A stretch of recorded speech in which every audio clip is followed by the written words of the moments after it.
NBC's Pete Williams, our justice correspondent, live in D.C. with the very latest. Now, Pete, let's talk about this nugget that was revealed this morning. The FBI now saying that they did, in fact, interview the older brother early in 2011 for some possible ties to terrorist activity. Do we know why at this point the FBI did not pursue him further?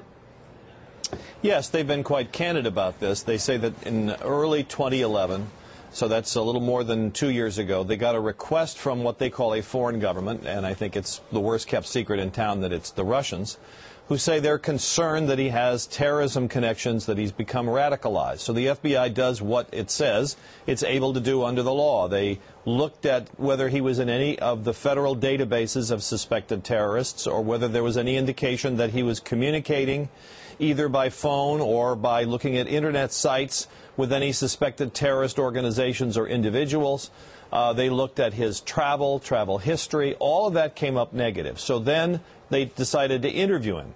They questioned him, questioned members of his family, and after doing all that, they said, you know, we've got nothing here. They say they went back to the Russians, or as they actually say, they went back to the foreign government and said, you know, we can't find anything. Give us more. Tell us more of what you think, why you think this. And they say they never got a response. The Obama administration has okayed the suspension of the suspect's Miranda rights. Is that a temporary suspension? Yes, by law it is. It's called the public safety exception to the Miranda rule. Normally, you have to tell someone they have a right to remain silent. And if you don't, then you can't use anything they tell you in court. So that's why the Miranda warning is given. But there is an exception. You don't have to do it if there's a possible threat to public safety. And here, obviously, there's a concern about whether there are potential accomplices. Investigators say they haven't found any. Or other explosives. They say they haven't found any of those either. But that's what they want to ask him. And this exception probably, it begins to expire the moment you invoke it. So it's probably no good for more than a day or two. But nonetheless, they can do that, and then afterwards they'll have to give him his Miranda warning and see whether he'll continue to answer questions. The Justice Department says even in very serious cases like this, most people in custody do continue to talk. Pete, who's going to be interrogating this guy?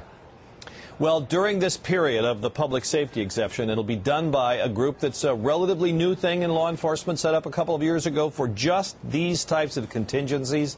It's called the High Value Detainee Interrogation Group, and it consists of federal officials, FBI, CIA, DOD, people who are experts in the language, the culture, the sort of cases they're investigating. So it won't just be folks from the local FBI office. It's a special team that's set up for these. Already some calls specifically from Senator Lindsey Graham, specifically from Senator John McCain, already some calls for the suspect to be treated as an enemy combatant. Right. How is legal action at this point most likely to move forward? Well, the Obama administration would never go for that, partly as a policy matter. They've made it quite clear that civilian courts are up to the task, and they think in many ways better than military tribunals, which are untested. Civilian courts have convicted lots of terrorism defendants. It'll be a federal case. It's a federal crime. They'll charge him with the use of weapon of mass destruction. The maximum penalty under the law, if death results, which it did, is the death penalty. The government will have to decide whether to seek that or not. There's an additional wrinkle here. He is an American citizen. He was a naturalized citizen last year, oddly, on 9/11 of last year. And there is an open legal question about whether, even if the government wanted to, it could declare an American citizen captured on U.S. soil as an enemy combatant. It's an untested question. The government tried to do it in the case of Jose Padilla several years ago, and that case, as that case was about to go to the Supreme Court, the government changed its mind and put him into civilian court. So we never did get an answer to that question legally. Before I let you get out of here, one question that continues to pop up, and you just alluded to it. This, of course, will be one of the very first question, if not the first question, that they asked the suspect in the hospital room. How concerned are authorities at this particular point that there are other accomplices out there and that there could very well be additional explosives out there as well?